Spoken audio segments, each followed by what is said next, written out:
Lost Art with Andrew Cox, retired Master Gunnery Sergeant. thelostart.podbean.com. Get some merchandise and help support the podcast in getting our veteran voices out for all to hear. Now on all major podcast platforms. Be sure to like, share, and subscribe. Be a guest, tell your veteran story, discuss your veteran business or organization. Email The Lost Art with Andrew Cox at gmail.com. Andrew Cox, a Till Valhalla Project Ambassador. See the project story at tillvalhallaproject.com. Thanks for tuning in. Please enjoy the podcast that's giving a voice to our veterans. The Lost Art with Andrew Cox. Hello, my friends, and welcome to the Lost Art Podcast. That podcast giving a voice to our veterans. I'm your host, Andrew Cox, and today we're going to be having a fireside chat. But before we get into the episode, are you enjoying the podcast? Then go to the Lost Art website. That's the lostart.podbean.com. Go check us out, see what we're all about. Also, there's a merchandise tab. You can click on that and get you a cool hat, get you a shirt, get you something like that. Help support us in getting our veteran voices out for all to hear. Also, big shout out to the Till Valhalla Project and all the stuff that they got going on. If you don't know anything about them, go check out their website. That's tillvalhallaproject.com. They're a great organization. And if there's any way you can help them out, please do so. All right. With that, I got Adam Jaworski here. How you been doing? Hey, I'm good, man. Just plugging away. Plugging away. All right. I like that. Well, hey, I'm excited to have you on. I'm excited to hear about, your story, right? I want to hear about that, but also ballooning. Yeah, that'll be exciting to hear about as well. Well, thanks. I'm excited to be here and talk to you about that stuff. Awesome. Well, hey, let's start at the beginning. Where did you grow up, and then what drew you into military service? So I grew up in central Nebraska, just Mhm. a small town boy. I loved playing in bands when I was a kid. From the time I was little, I was always around the band. My dad was a high school band director, so Yeah. I was the kid who was always hanging around. You know, always interested in what was going on, all that stuff. When I was in college for a while, I was a music major. Thought I wanted to be a high school band director when I grew up, and that turned out to not be for me. Um, I so understand that. so I left after 4 years with no degree, but also no debt. So I figure it's a fair trade, and Yeah.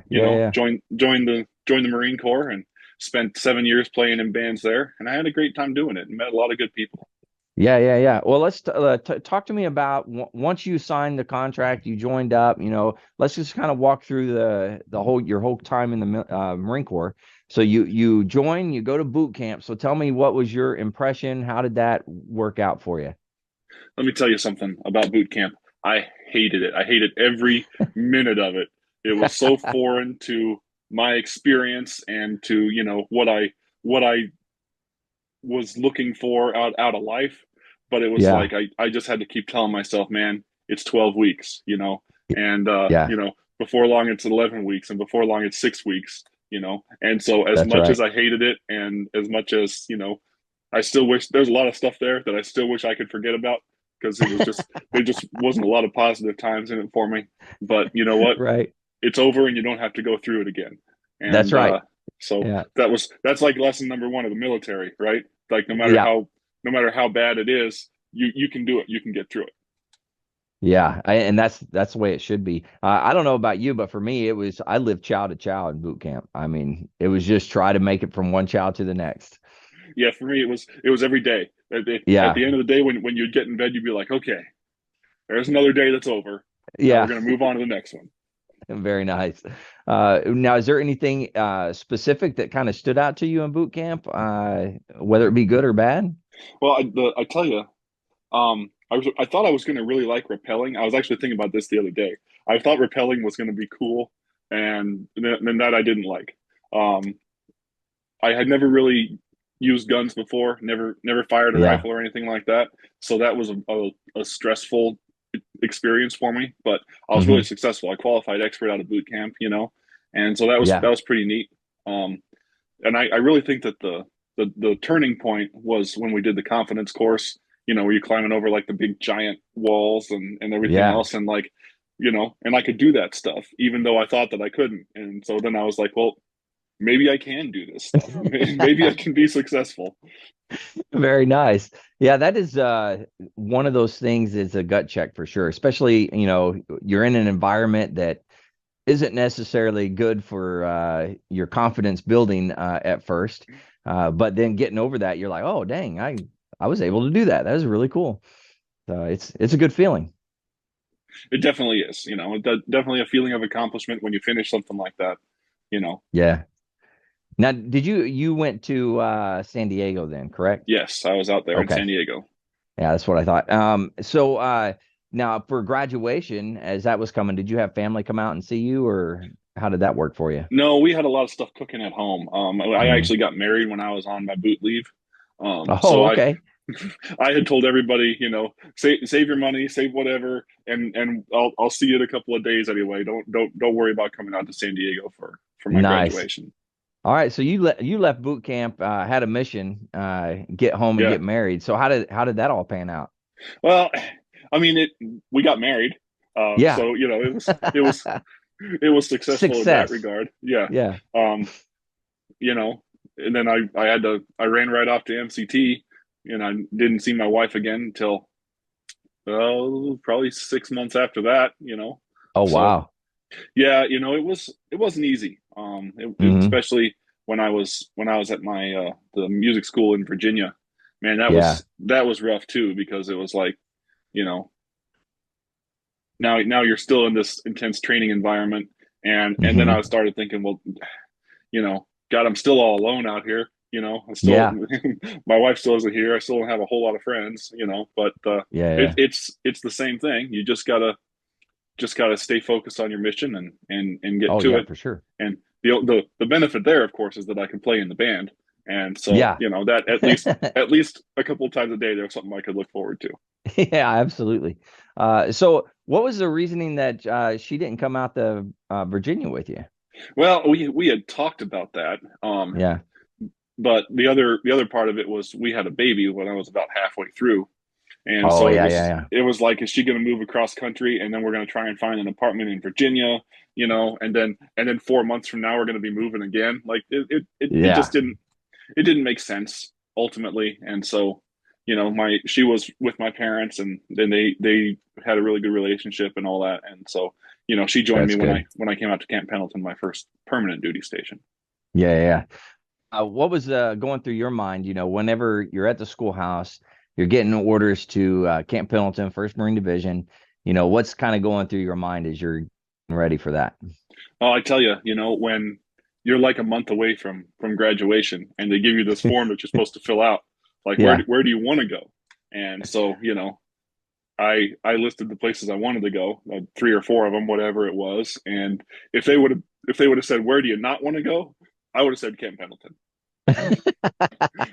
So of Very course that's nice. where I ended up, because it was it Yeah. was right at the beginning of the Iraq thing that was happening. It was early Right. 2003, and I didn't think that, again, I didn't think I was going to be successful. I didn't think I was going to be useful in that environment. So I Yeah. was, I was really hoping to stay kind of stateside and do the band thing more than the field thing.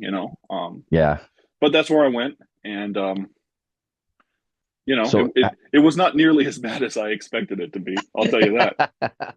so as I'm assuming as you're going across country at this point, you pick your wife up and you guys head out there. What was checking in there at First Mardiv like at that point in time?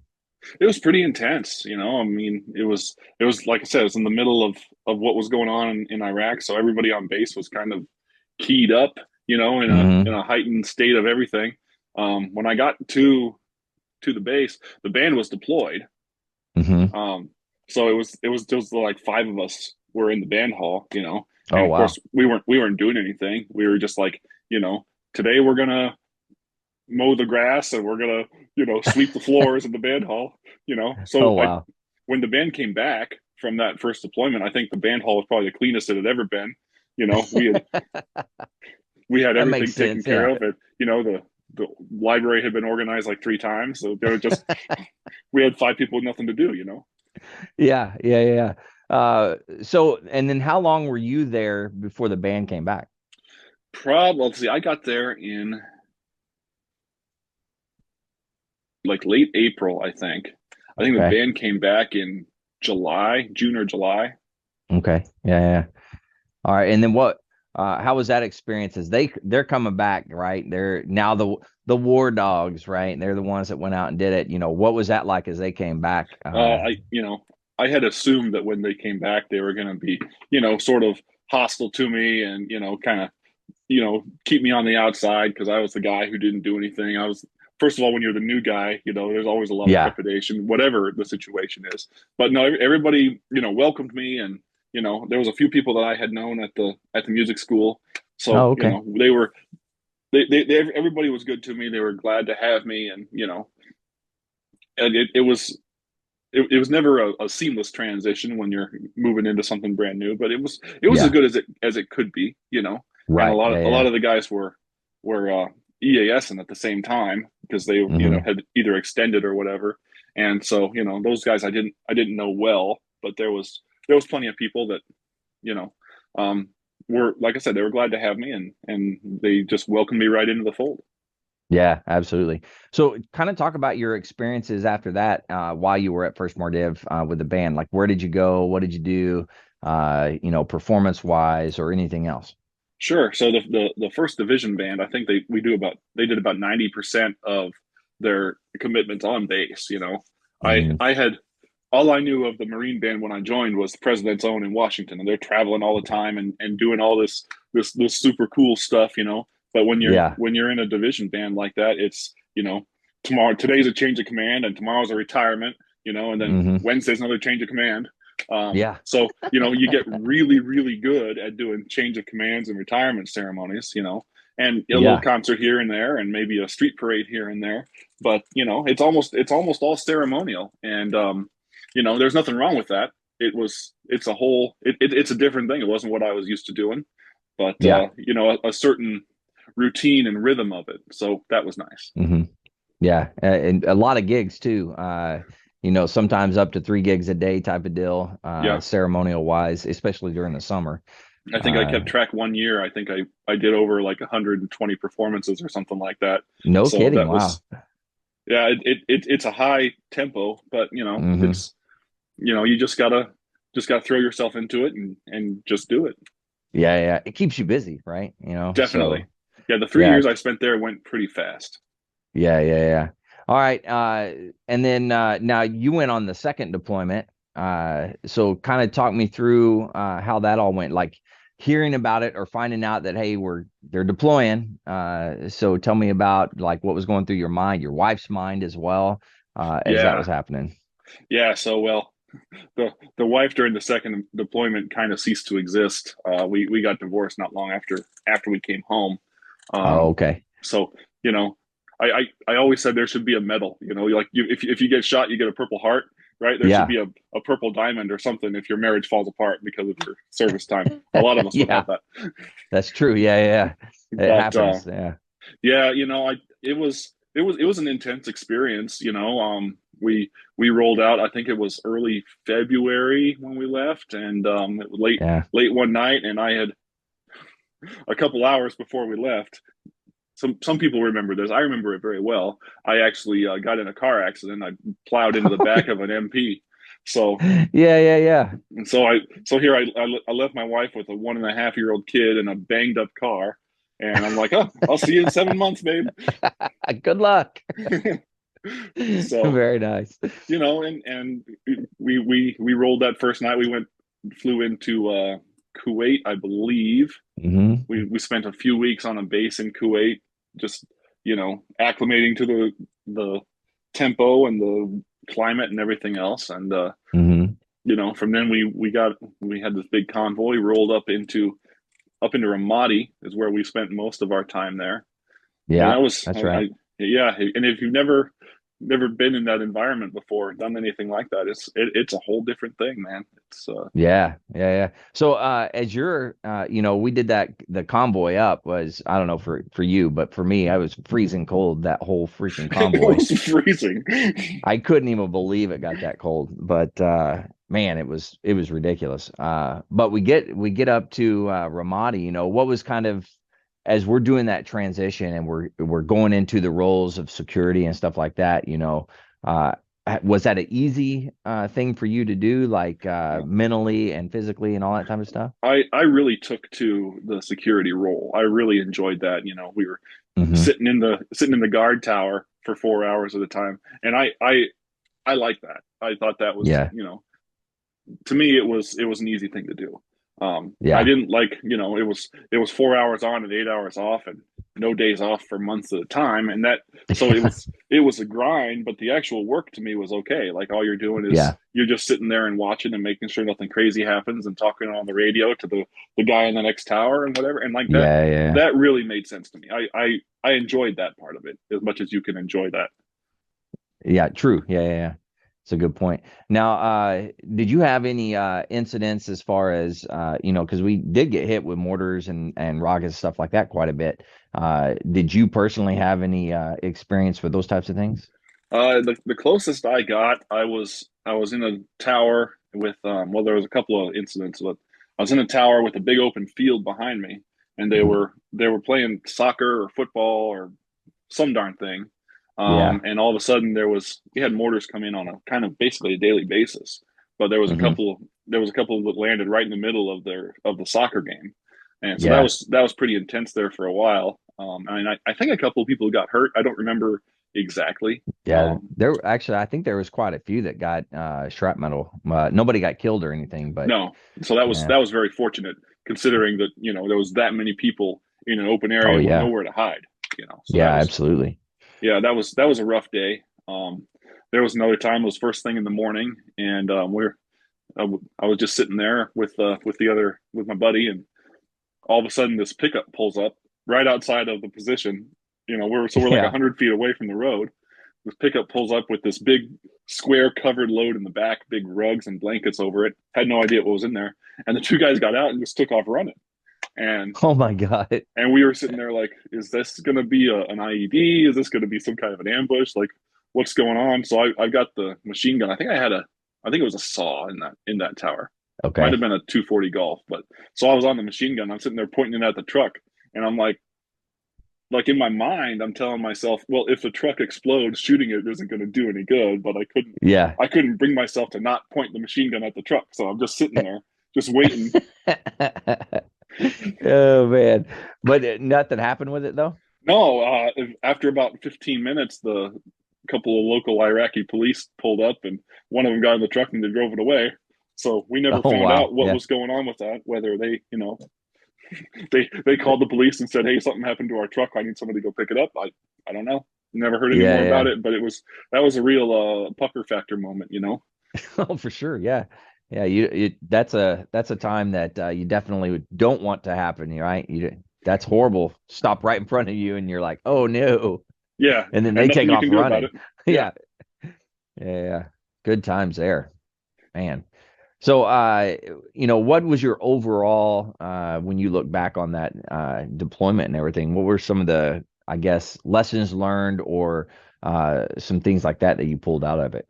Well, I tell you, I got really close to the guys that stayed in the same barracks with me. Call it a barracks, but it was really just a cinder block building that we threw a Yeah, few racks into.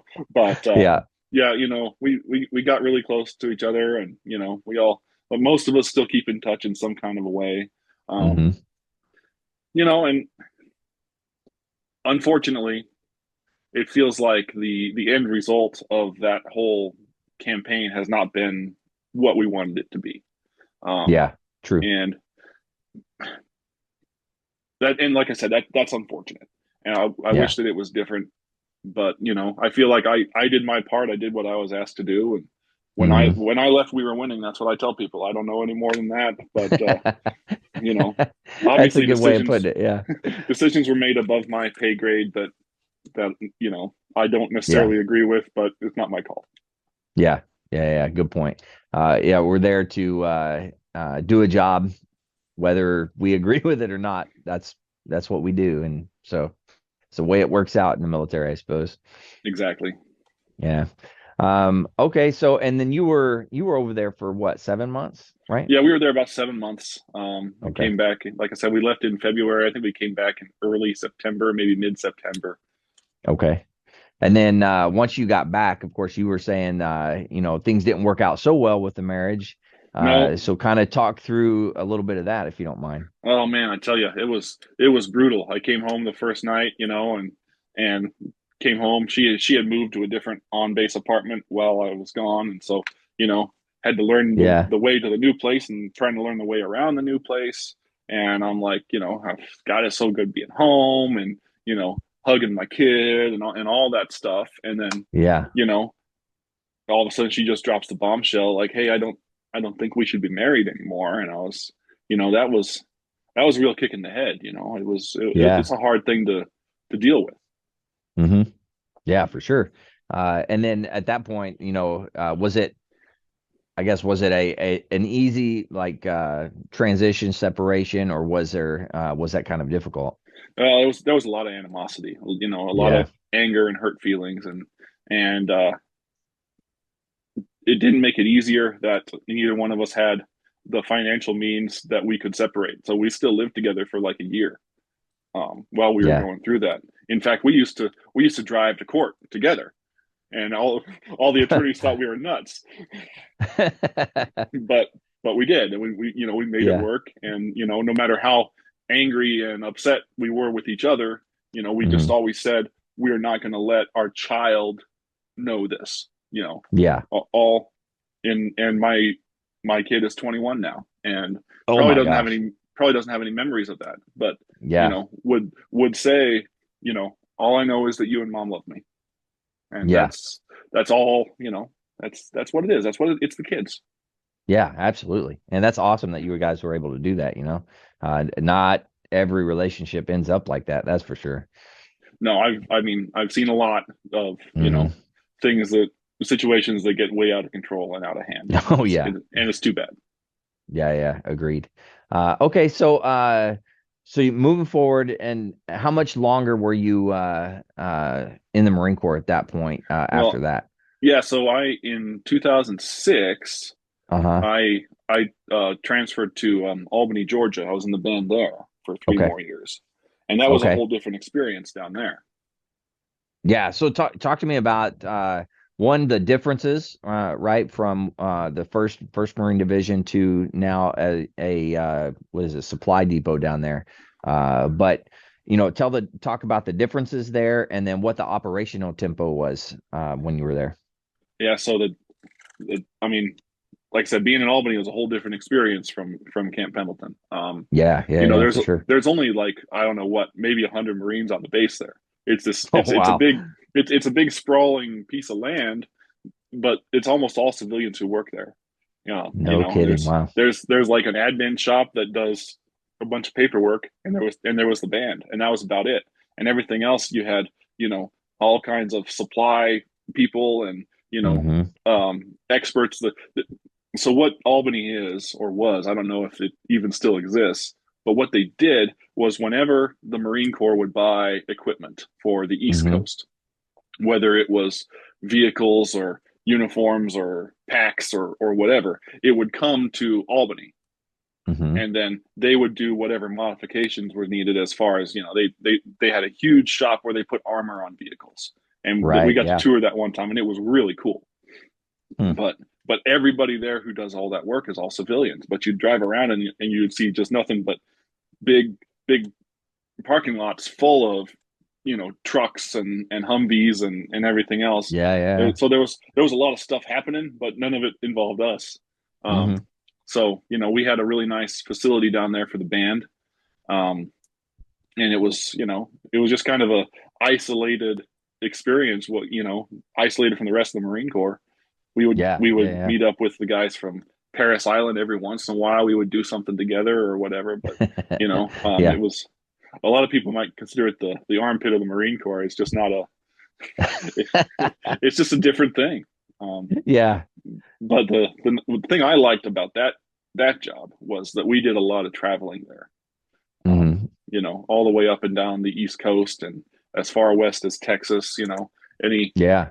every small town festival that needed a service band, they would sort of funnel all those to us. So that was Yeah. that was a Yeah. lot of fun. So that was one of the things that you were talking about earlier, that was what you wanted. You wanted to be able to travel. You wanted to be able Yeah. to play like that, you know. So getting that opportunity, that's a fantastic thing, you know, as it comes back around, you know. Yeah, that was a great time. Like I said, it was exactly what I wanted to do, what I thought I was going to be doing, and I really enjoyed it. It was, again, the operational tempo wasn't easy because Hmm.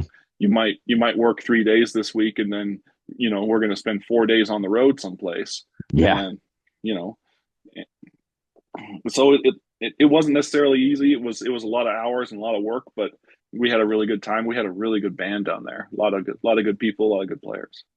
Yeah, yeah. And at this point, what you a sergeant at that point? I was a sergeant at that time. Yeah, Yeah, I spent okay. Now on the so deployment, you were corporal? I was a corporal when we were in Iraq, and I got Okay. promoted to sergeant just right before I went from Pendleton to Albany. Okay, got it. Nice. Now, so what were some of the things some of your favorite things that you did there in Albany? So one of the highlights of our year, we did it. I think every year I was there, there was a I don't remember the name of the town in Iowa, Cedar Falls, Iowa, I think was the name of Yeah, it. Cedar Falls, yeah. And they would have us for a weekend for their local festival, and that was a lot of fun. They that town really rolled out the red carpet for us. Oh, Um, nice. and that was a lot of fun. And my parents could actually drive over and see us play there, so that was pretty neat. Oh, Um, yeah.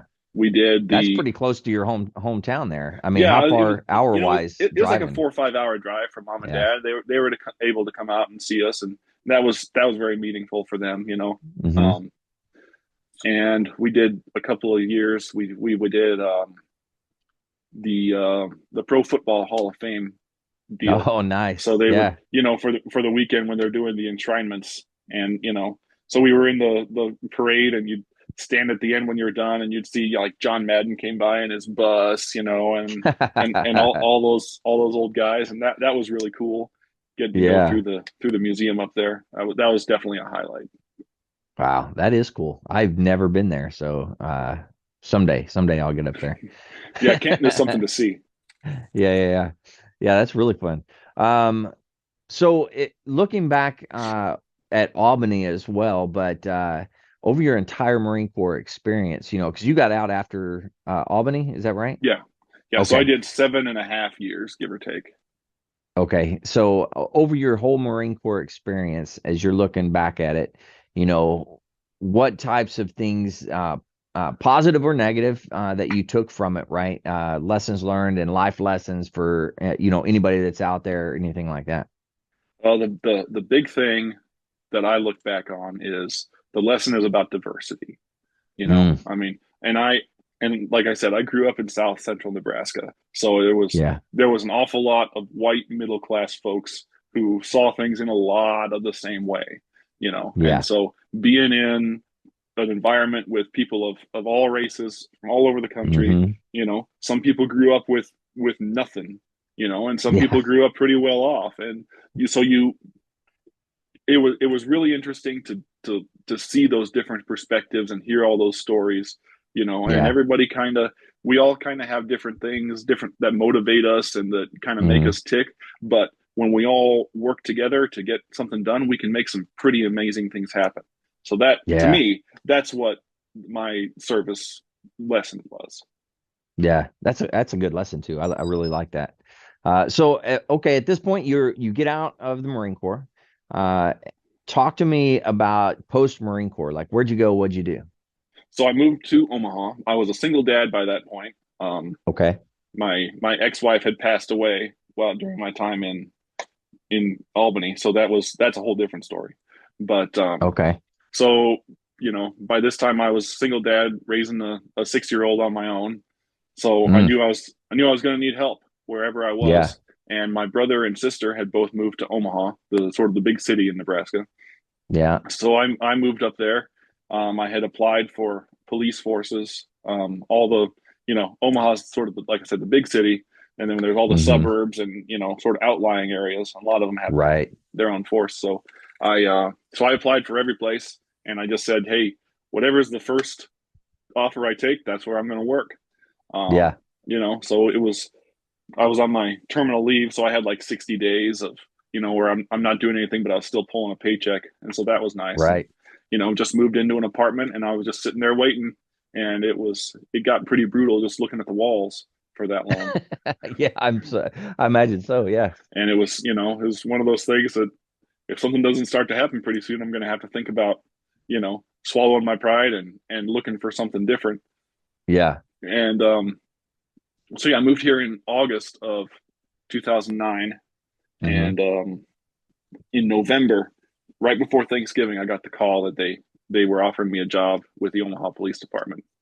Oh, And nice. so it was the first job I got, so that's the one I took. But it was also the one that everybody told me if you get that one, you should take that one, Oh, okay. because our pay at the time was far and away the top in the state, and Oh, it's just really? because it's a bigger agency. There's Hmm. a lot of opportunities with specialties and whatever. So Got it. Yeah. All right. So you get picked up by the Omaha police. And did you have to go through an academy with that as well? I'm assuming. yeah, it's 6 months of 9 to 5 kind of training. So Hmm. pretty intense stuff if you hadn't been exposed to that before. But you know, for me, I told people the the worst day of the academy is still better than the best day in boot camp. So it was something that I could handle. Yeah.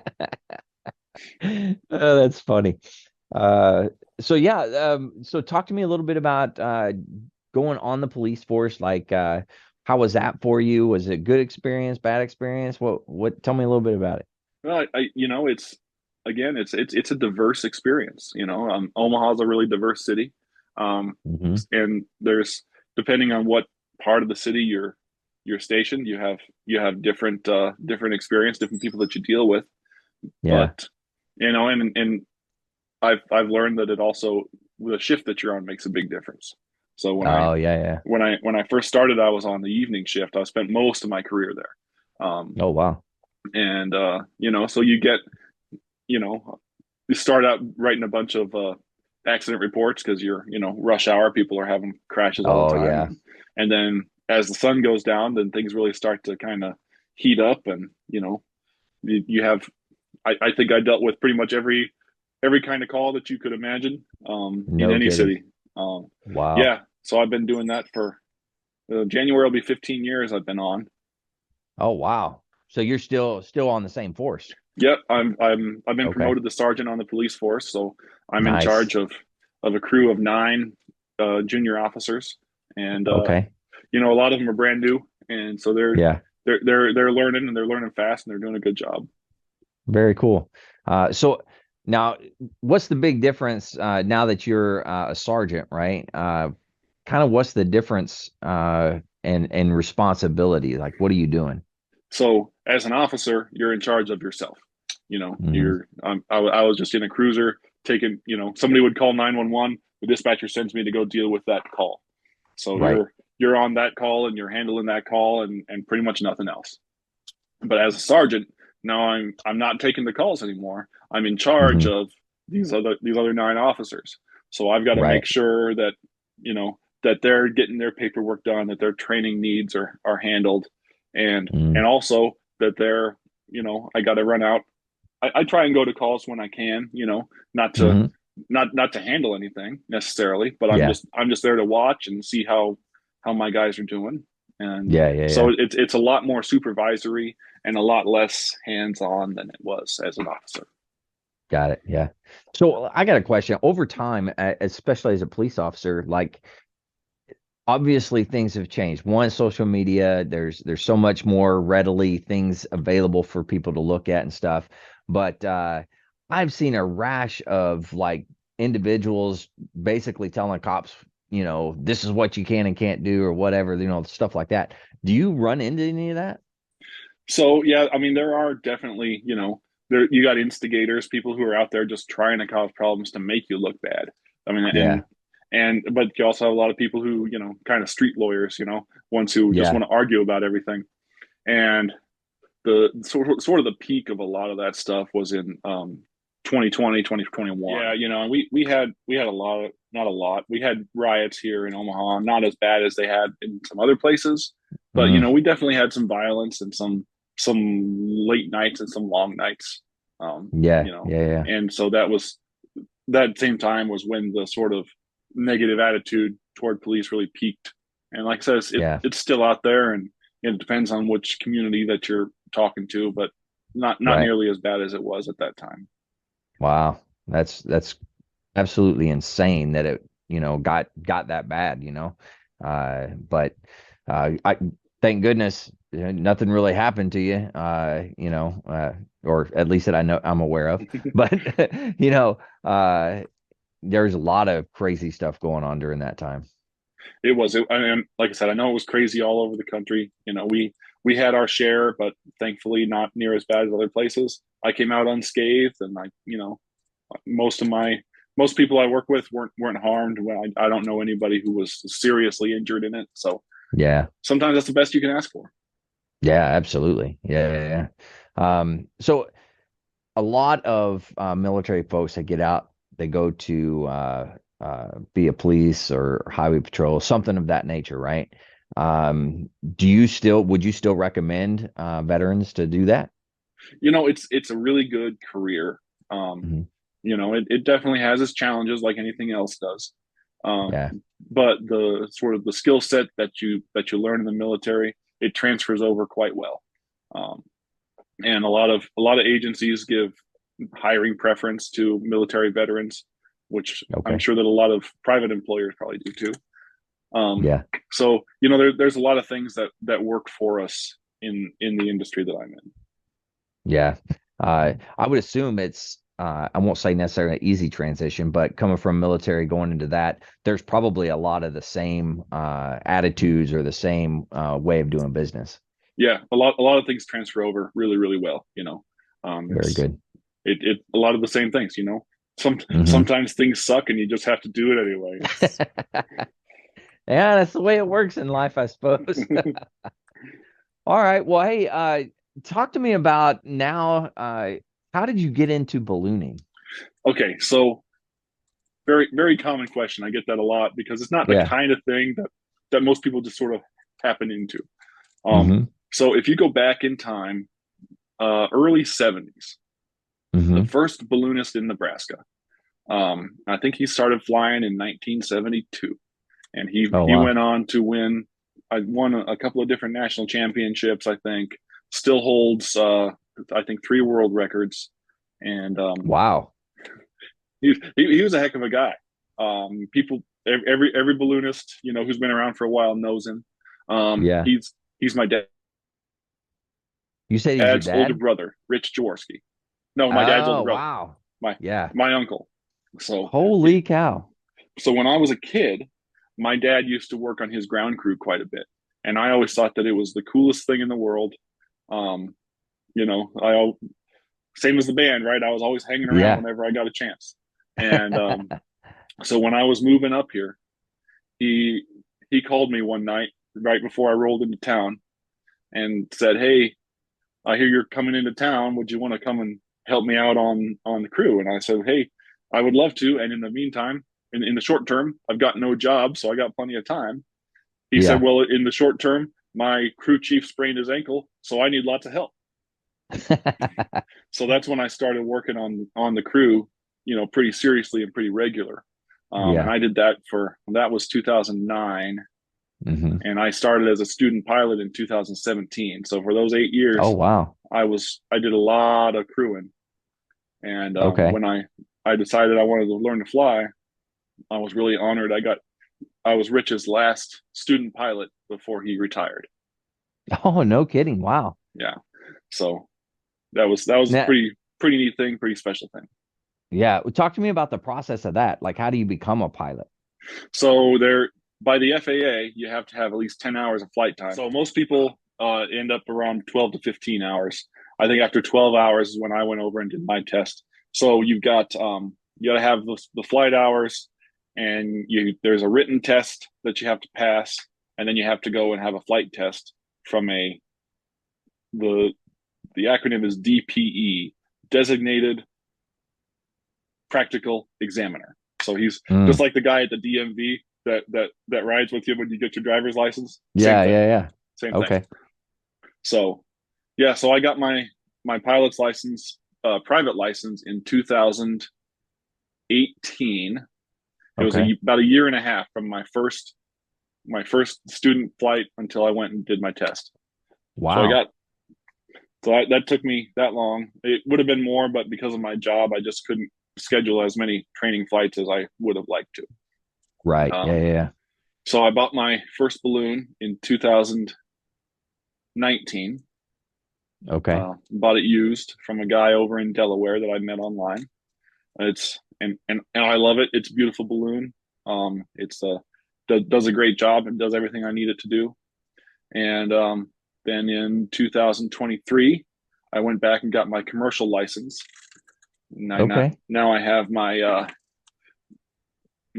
medical certificate from the FAA, and I'm just starting on the path of doing paid passenger flights. So I'm my finally met my goal of being able to make some money off this thing, and hopefully it lasts Yeah. for a long time. Wow. So how does that work? I've never even been on a balloon. I don't even know. But uh, say you're okay. I'm going to pay for a flight, right? How does that work, and what all goes into that? Yeah, so people, can contact me, and ballooning is very weather dependent. Mm, So we have to fly either first thing in the morning or right before sunset when winds are a little bit lighter, easier to manage. mm, Um, so I always, I have a list of people, and when I schedule a flight, I try and schedule about a week to 2 weeks in advance when I think the weather looks like it might be good, mm-hmm. and we'll meet at a spot, either right before sunrise or in kind of late afternoon, early evening. Um, Right. so people, I do ask people to help with sort of the grunt work of getting the balloon out and up and ready to go. Mm, But I also have a pretty dedicated group of ground crew people who really do a good job. Um, so yeah, so we'll get the balloon inflated, and I try to fly for about an hour, beginning to end, but it can really vary because based on what the weather is doing and when and yeah. where we can find a place to land. They all kind of everyone's different, and that's the beauty of ballooning is you don't know where you're going to go, you don't know what you're going to see, you don't know what you're going to do. Um, That's wild. it's totally different from what anything that most people have done. Um, Yeah. you know, so Now, it's sorry, have you had any like crazy things that have happened while you've been ballooning? I haven't. Well, 2 years ago, it was March of 2022. I had a hard landing, which I landed hard on purpose. I had reasons for it. But when my passengers and I all kind of collapsed into a giant dog pile in the bottom of the basket, my leg was underneath my body, and it got twisted, and I ended up breaking my ankle. Oh, Yeah. no kidding. So, Wow. nobody else was hurt, no damage. But because I had a fracture, the FAA still called it an accident. So then I had to go through Mm, the whole, all the government red tape of, investigations and everything else. And, yeah. at the same time, I'm doing rehab on a broken ankle. Um, Ugh. so, lessons were learned. And Yeah. now that was obviously my worst experience. Ballooning is full of unique experiences. Most of them are good. We see deer on a regular basis. There was one flight I did last year that this big bald eagle flew like 50 yards in front of the balloon. That No was, kidding. oh man. Wow. And God, I wish I had my camera running. I have a GoPro that I mount on the outside of the basket and take videos. But I didn't have it on Yeah. that flight, and I still kick myself for Ah, that. That would have been so cool.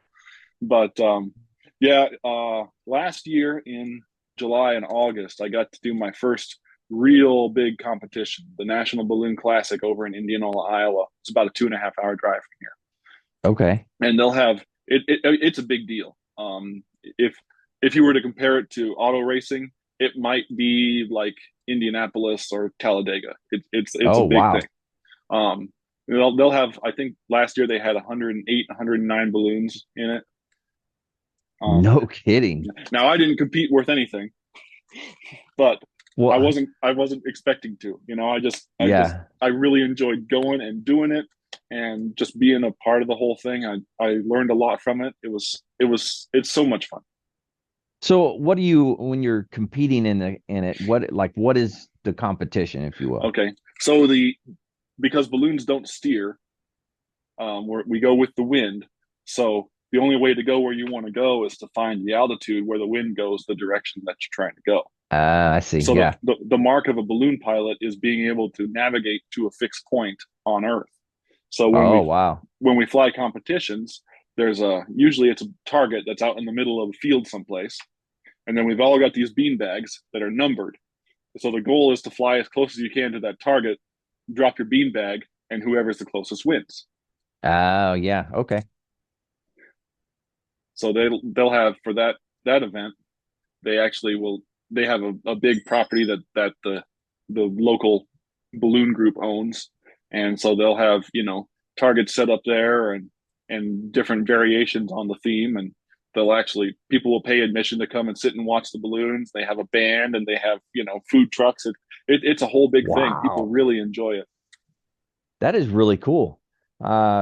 I had no idea. Now, is that what's happening whenever, because they have balloon festivals and things, is that what's happening typically at the balloon festivals? Probably a lot of them, but not necessarily all of them.